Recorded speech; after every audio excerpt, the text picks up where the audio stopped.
sharing time. So as I mentioned, our topic today is using volunteers in the context of dementia-friendly programs. I think we all can agree volunteers are a wonderful way to engage the community in supporting people with dementia while also enhancing programming. And volunteers can play a variety of roles, from helping with outreach to helping with administration to facilitating or co-facilitating or leading a program. But there can sometimes be some challenges as far as, how do you find those ideal volunteers? How do you find the time to bring them on board? How do you train them if they don't have that experience already in working with people with dementia? And how do you support them in an ongoing way so they have a meaningful experience and want to continue volunteering? So today we will hear from two organizations that often have used volunteers within their dementia-friendly programs to learn more about what they have learned along the way. And then, as I mentioned, we'll have a chance to break apart into breakout rooms and share more from each of our own experiences. So the people sharing are Wendy Morris, who is the Community Outreach Coordinator at Lutheran Community Services Northwest, and also Karen Thompson, the Manager of Community Support with the Alzheimer's Association, Washington State Chapter. And they are both going to be sharing on the questions of what roles do volunteers play in their dementia-friendly programs? What has been the most fruitful methods for volunteer recruitment for them? How do they train their volunteers? And what has been a challenge in terms of volunteers and how they've overcome that challenge? They're going to do that all in 6 to 8 minutes each. Always amazing to watch. I'll invite you to time yourselves, please. And Wendy, I'll turn to you to go first. So Wendy will share, and then Karen, and then we'll have time for some questions. All right. Well, thank you so much. And hi, everybody.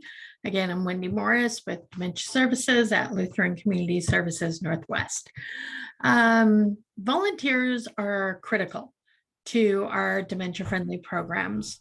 So we have 4 different ones. We have an educational program that is behavioral interventions for family members and caregivers. We are a Dementia Friends, part of the Dementia Friends group. I'm the master champion right now for Pierce County. And then we have our 2 areas that we really use volunteers for. And that is our Music and Memories and our Opening Minds Through Art program. So Opening Minds Through Art is a national program that brings abstract art.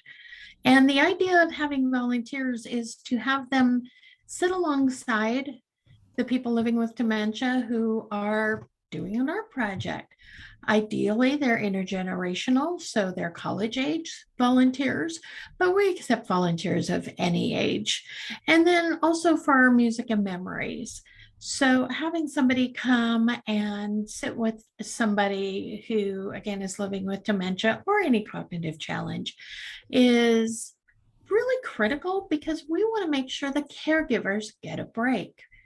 And we currently have one couple who she is getting more advanced with her dementia. And they come to our music and also our art programs. We do them back to back, in person and online. And we have a volunteer who will sit with the woman, and the husband can go just take a break. And it's the first time he's had a break in years. He doesn't have family that will sit with her, so it's all been on him. So again, they're critical for us. The most fruitful method for volunteer recruitment has really been word of mouth, especially during COVID. It's just sharing with people, hey, this is what we do, and come learn more about it. So we're very thankful that we have a lot of people we can reach out to. Also churches are very important in our recruitment as well. But really, it's telling the story of how the impact of being a volunteer is for not only the person living with dementia, but for the volunteer themselves and what they can get out of it. So training our volunteers, we have all of our dementia services volunteers become dementia friends.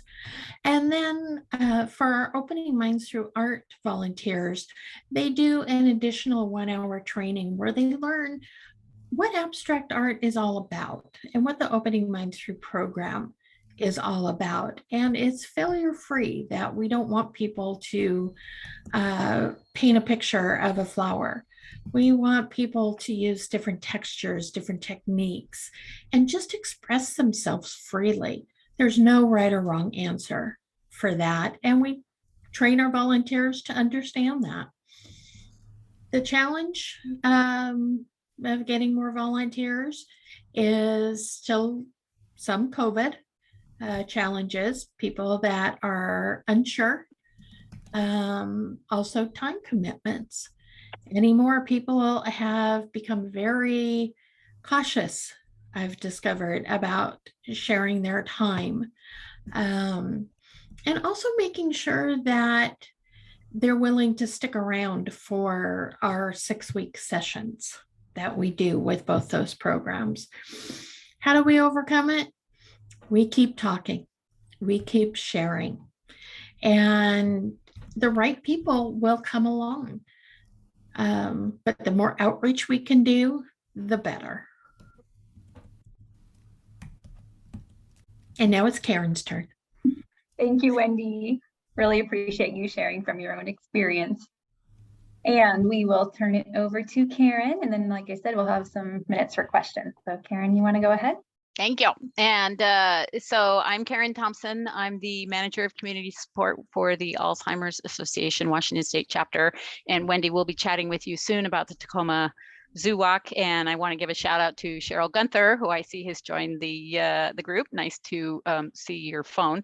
And so anyway, the Alzheimer's Association is a volunteer-driven association. And so I'm not exactly sure how long ago we pivoted to this volunteer-driven model, but our support groups are facilitated by volunteers. Whether they're caregiver support groups, whether they are support groups for people with dementia, our early stage social engagement programs are supported by volunteers.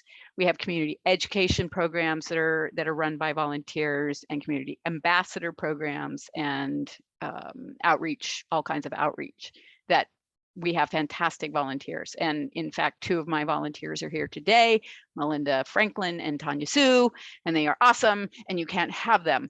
But but anyway, so our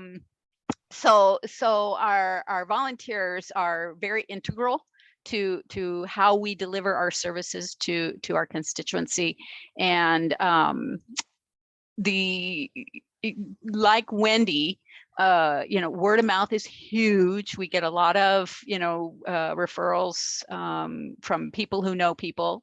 Our support group volunteers will say, ooh, they'll have somebody in their support group that they think will make a great volunteer down the road, because we do have criteria. And so they will kind of hold on to those names, and then they'll go back to them and say, so would you like to be a volunteer? And let me put you in touch with Karen. And so we get some great volunteers that way. Our community outreach managers are all the time going out and going to Rotary events and health fairs and community events, and all the time talking up, volunteer recruitment. Plus we use Volunteer Batch. It's been very fruitful. Especially, it seems like every time I put a little notice out for the Zoo Walk, I get, a whole bunch of people who are potentially interested in volunteering for the Zoo Walk. So that's great. And so when we get a volunteer, we interview them and make sure they're a good fit. And so then they kind of go through an onboarding program. We have a formal onboarding program, and they must sign a conflict of interest, because of course when they volunteer for the Alzheimer's Association, they become the face of the Alzheimer's Association. And so anything that they might say to somebody will be assumed that it's coming from the Alzheimer's Association. So we have to be mindful of that. And we do a background check. And then we do training. That's actually changed a little bit recently. We actually have a very nice recorded 1-hour training program. We send them materials. We have handbooks that we send them. And then after they've completed all of that, then we set up a one-to-one mentorship program where we talk, we have another follow-up interview. And then we like to have, if it's like, for example, support groups, we have them shadow a couple of support groups before we let them loose on either as a co-facilitator for a support group or as a as starting their own support group. So that's been pretty successful. I'm pleasantly surprised because the community outreach managers have kind of taken over the support group facilitators, and so I'm really tickled to see that there's names on the list now that I don't know. It's like, oh, these are new people. This is really cool. So it's still growing, and post-pandemic, it is interesting because I agree with Wendy. The pandemic was difficult, and it remains difficult, and yet it seems like some people are like just so excited to be out, and they want to see people and they want to help, and so in that sense, it's kind of exciting. And we also get kind of a range of ages. It's kind of exciting to me how many younger people are actually stepping up and saying, I wanna volunteer as a facilitator or as a zoo walk volunteer or some other. We're going to be starting a Alzheimer's cafe here pretty soon, and we have a retired nurse and a nursing student candidate at the University of Washington who are going to be the co-facilitators. So it's like they're total opposite ends of the spectrum there, which is great. Probably our biggest challenge is well, volunteers are herding cats, but when you develop a good relationship with them, that helps a lot.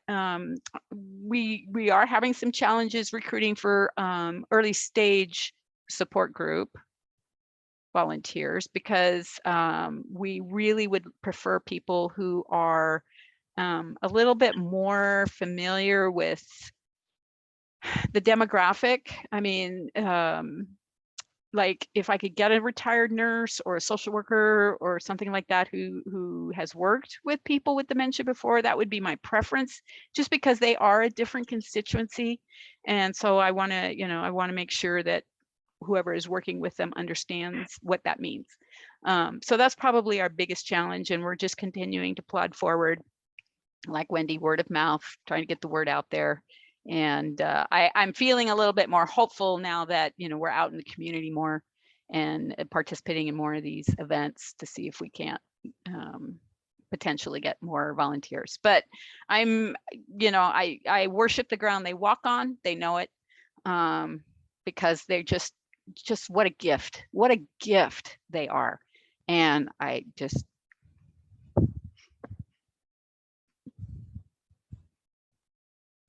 that's all I have. Thank you so much. Thank you, Wendy. Thank you, Karen. Really appreciate you sharing with all of us on your experience using volunteers and what a gift they are. And let's open it up for questions or comments from the group. Anyone have any questions or comments? You're welcome to just raise your hand and we can call on you. You can also type in the chat. So anyone out there having a question to begin with? I have oh yes, Carol, go ahead. You're on mute. Okay, so I'm wondering what the Alzheimer's outreach person in Vancouver is doing for programs. That's a very fine question. Are you expressing a concern? Because I personally don't know. That would be Maggie, and I can certainly have Maggie get in touch with you about that if you'd like. What's Maggie's name? Maggie Christensen. Christensen? If she's the outreach Christopherson. person, Christopherson. She's not. She's the community outreach manager, and so she would be working with the volunteer. okay, the person who contacts me is named Allison. Let me get my- Allison, are you like doing two different jobs and not telling everybody? Different Allison. Very busy Allison. woman. Yeah, no, not me. Okay, let me, that's interesting. That's not meaningful. It doesn't mean that they're not an Alzheimer's volunteer. It just means I don't know. So let Okay, me have, yeah, Wait go just ahead. a moment. I Go ahead. just opened my email and there's a new name Oh, okay. and it's Stephanie Rolfs, ROHLFS. Oh, Stephanie Rolfs Young. Yeah, and I haven't talked to her before, so if she's got stuff going on here, I don't know about it yet. Maybe I should read her email. Maybe you and I should take this offline because she actually works for the home office. Oh, So I'm not sure. Carol, let me give you a call. okay, 480-800-7777. 480-800-7. And a whole bunch of sevens, yeah. Yeah, okay. I'll call you. Thank you. We have about 5 more minutes if we have any other questions. Yes, Shanta? You want to unmute yourself?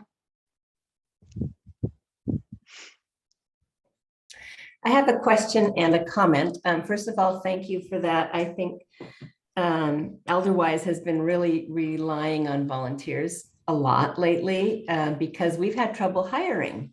So we're part-time and we don't pay a really huge fee, but if anybody knows a hiring person, please send them our way. But one thing I've noticed is, and we do have great volunteers, and I've really enjoyed having them. And I guess one thing, that Karen mentioned about showing appreciation, I think we forget sometimes to show appreciation and how much a simple thank you is really appreciated. So that's just a comment. And then,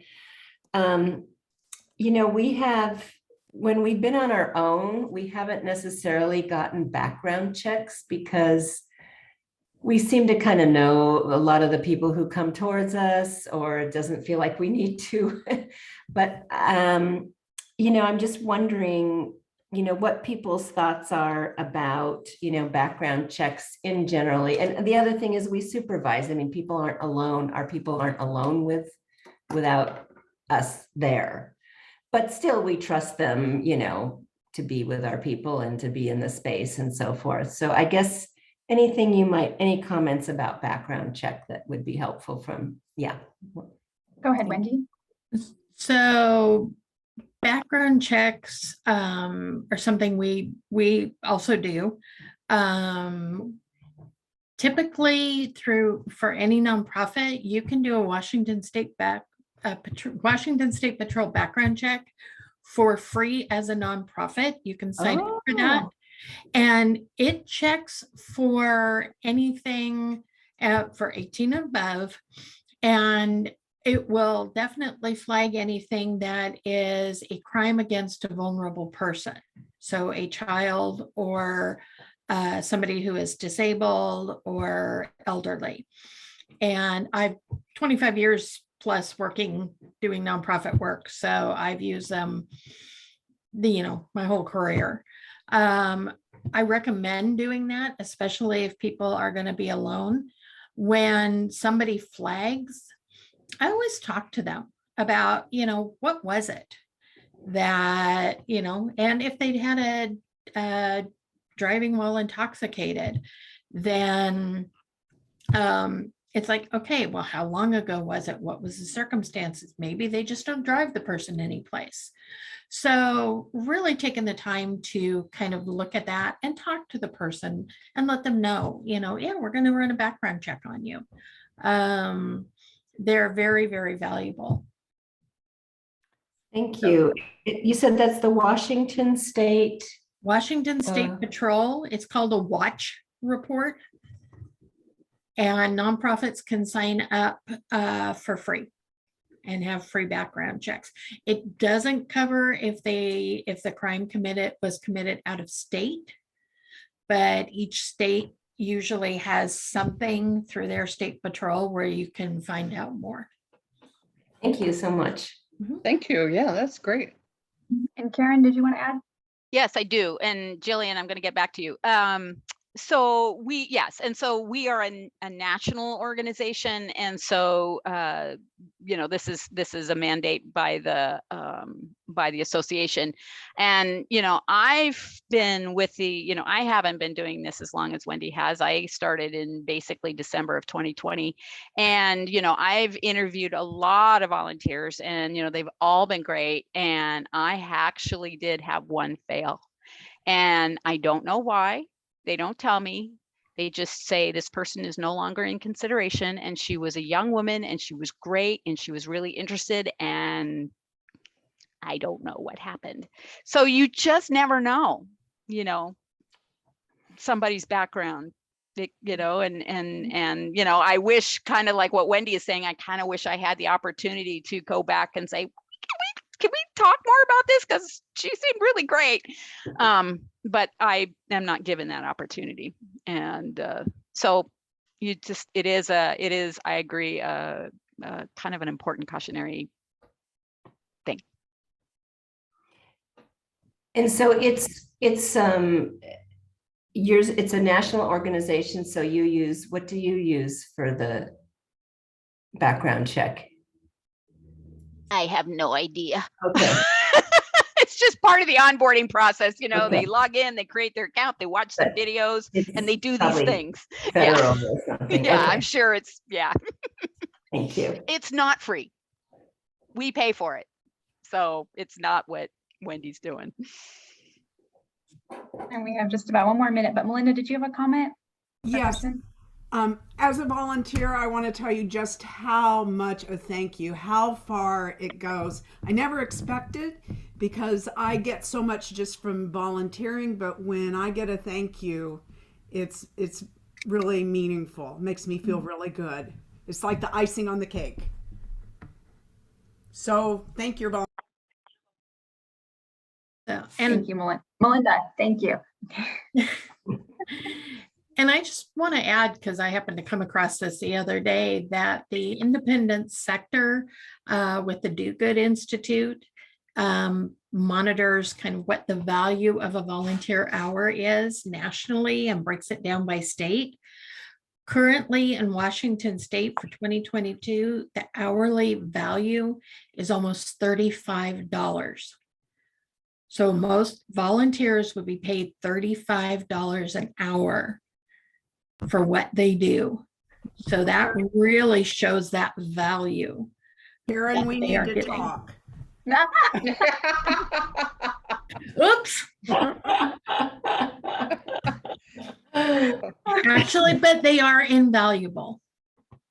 Well, then I could put that on my tax return as a donation. Invaluable. We put it on grants.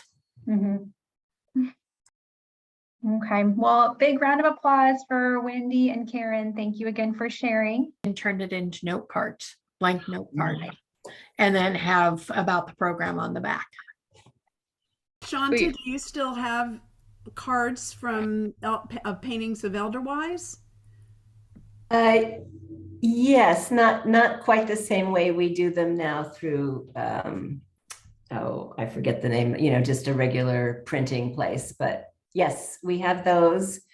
We use cards, and the other thing we like to do, what we're trying to do more, is to put our volunteers on our website to show acknowledgement that way. Because I hoard mine, but I do use them as thank you notes for people. Thank you, Melinda. Shanta, did you say that you highlight one of your volunteers each month on a website? No, I was, but that's a good idea too. What I was saying is that our volunteers, we have volunteers that co-facilitate in our program with us. And so just on our website, we have staff, employees. And recently somebody said, well, they weren't up on our website. They're a volunteer and they weren't up on our website. So it brought it to our attention like, oh yeah, we need to make sure to get our volunteers up on our website as well. Yeah. Okay. But the card idea is great too, Carol. Thank you. That's great. We have a couple more minutes for kind of takeaways from your small group discussions. Pam, you want to go ahead? Oh, I just was going to say, you know, in my little program, we don't have enough volunteers to speak to that, but the theater in general does a thank you where we put out something to drink, a beverage, non-alcoholic, and treats, and gives the volunteers a chance to get to know each other. And that has been really, really valuable to the volunteers. To talk about why they volunteer for the organization and get to know each other. And then, you know, we get the benefit of getting to know them in a different way as well. So depending on the size of your group, obviously COVID issues, whatever else, but I do think giving volunteers an opportunity to get to know each other and why they're volunteering for the organization is a wonderful, wonderful asset to the volunteer and to the organization. Human touch, it's good stuff. Yeah. Yeah, specifics are always more valued than generalities. And do you see how many people are nodding? I do, yes. Any other takeaways from the small group discussion before we move on? I think the biggest thing from our group was just how valuable this conversation has been, how much we've appreciated hearing, you know, from both Wendy and Karen, really, really good specifics, and then just being able to chat in our small groups, you know, and just toss ideas in. So thank you for bringing the topic. Absolutely. Well, we got the topic from the one-year evaluation survey that you all filled out. So thank you to you and whoever put that topic on it, which is maybe a really good segue to our wrap up. Before I forget, I wanted to just mention, I'm just going to take a facilitator prerogative to say, FYI, we're hiring for a Dementia Friends program manager. And I just was looking at you all and thinking, oh my gosh, you are like the target audience for people that might know people that want a job managing Dementia Friends for Washington. So I'm just going to put that job description in the chat. If you know somebody that would want to work at the Memory Hub, feel free to forward it along. But let's go ahead and give one more thank you. Thank you to our presenters. Thank you to you all for sharing in your small groups about your experience with volunteers. I think we're all the better for it. And Allison is going to close things out for us by sharing a little bit of her reflections from that one-year survey, 1 year out from the Dementia Friendly Washington Learning Collaborative's launch. So Allison, you want to take it away? Yeah, let me just go ahead and jump right into that. So I will share my screen. Hopefully I will share the right thing. Hang on one second. I thought I had it all organized. Give me a second. Let me get rid of, nope. Let me move this up here. And let me just drop that for a second. And let me move this. These are the things I need to get rid of. Give me 1 sec. And the suspense is killing us. You know, I can only imagine. All right. Trying to get how many windows you have open. Bring that up. You know, after you commented on that, Chris, I've been much better about having fewer windows open. Okay, so let me go ahead and share my screen now. All right, so I'll go ahead here. So first of all, just to say thank you so much to everybody who contributed. So you should see some blue lines on your screen right now. Is that what you see? Sort of a spreadsheet with blue lines? Yeah, okay, cool, cool. All right, so I'll pop over here for a second. So 23 people responded to our survey.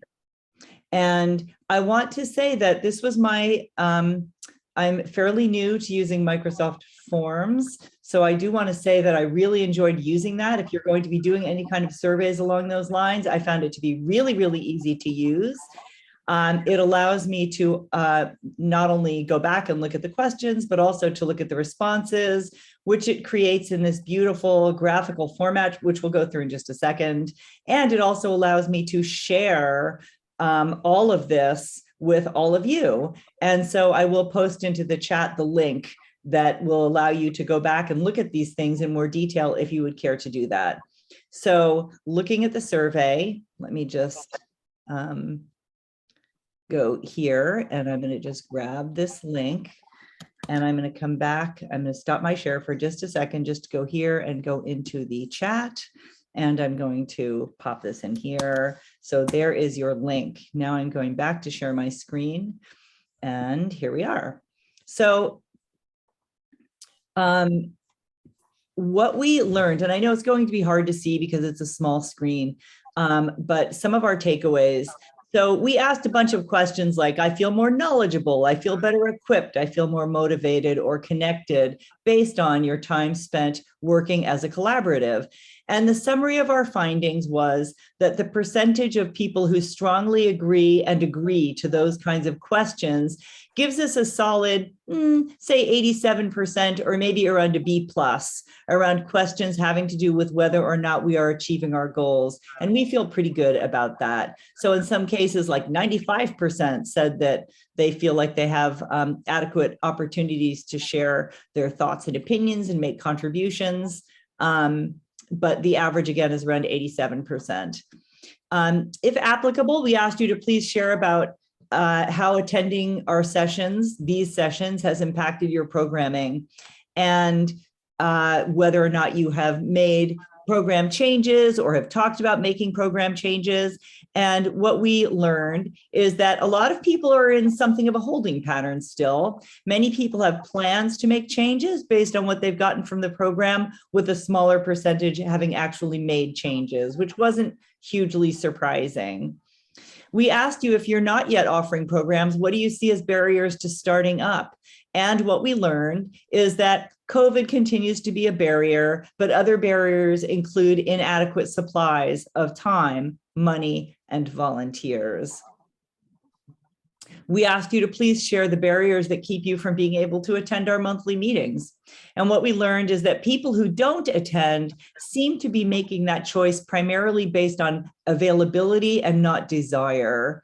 And so how do we handle that as a group? Well, we're still talking about that, because we, at the very beginning, did a poll to assess what days and times work best for people. We tried a couple of different times, and for the most part, this seemed to be a time slot that worked for a lot of people. But as we know, it doesn't work for everybody. And we're also faced with the reality that we will never find a time slot that works for everybody.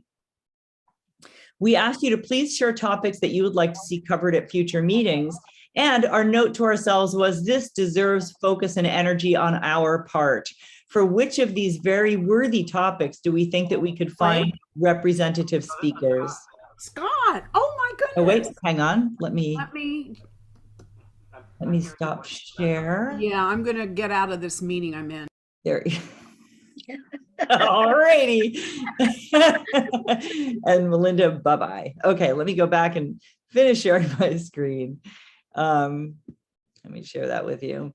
Okay, and so as Mary Grace mentioned, the whole reason that we are talking about volunteers today is because you guys told us that that's what you want to talk about. And so we are just so grateful to you for coming up with ideas that help us better support one another.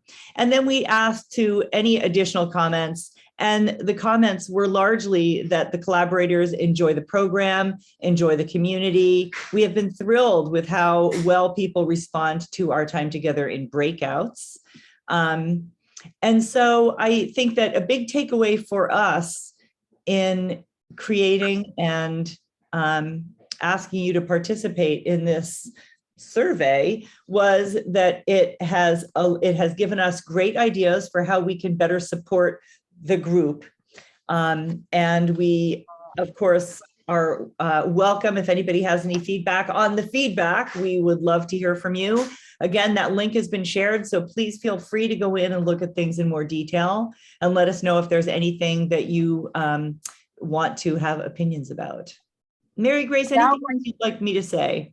Oh, wait. No, I was just gonna say, we're now going to do a meta survey of how did you feel about the survey results? Get ready. Thank you, Allison. Thank you for reviewing all those for us. And Karen, you have a comment. The link that I clicked in the chat went to the survey itself, not the results. Is that what you intended? Ooh, no, it's not what I intended. So Okay. Mary Grace, that was, so, oh. Well, So one For of the me, if I things, click on responses on there's a tab for responses, it lets me see the results. Like if you open the link, it's automatically on questions at the top left, and then the top right tab says responses, and you can click there. so then let you me just say this, that I'm hearing from a few that you can't access it. So that something that I really like about Microsoft Forms is that it allows me to say, hey man, let anybody in the entire world take this survey. It is more restrictive in who it will allow to look at the responses. So I gave it the broadest spectrum I could for looking at responses. The fact that you are having challenges seeing it. And so Mary Grace and I were playing around with this today. She was able to get into it, but you're not. So what I'm going to do is I'm going to go ahead and share it a different way. And I'm going to figure that out still. So I'm not going to reveal it to you yet, but I will be sharing with you a link to get to everything. I promise. Thank you. Thanks, Allison, for all your hard work pulling that material together. And thank you again, everyone, for your willingness to take part in that quick survey. It really does help us move forward, and especially have a sense of what's working well and the topics that we could address in the future. Okay, we're right at 4:15. Perfect. So we will look forward to seeing you next month. Again, we alternate between the more formal session and the kind of informal strategy session. So next month is that more informal one. You can be thinking about what challenges you have on your plate and what you would like support with to bring to that next meeting. And it is on September 14th. So look forward to seeing you then. And otherwise, Allison will probably send out a real quick, how was this session? So right after we get off now. And it was recorded. If you know anybody else that might want to see this information that had to miss, it'll be posted to our website. Thank you, everyone. Thank you for being here. Thank you for what you do. The world is a better place thanks to each of you. Yay. Have a good month. We'll see you next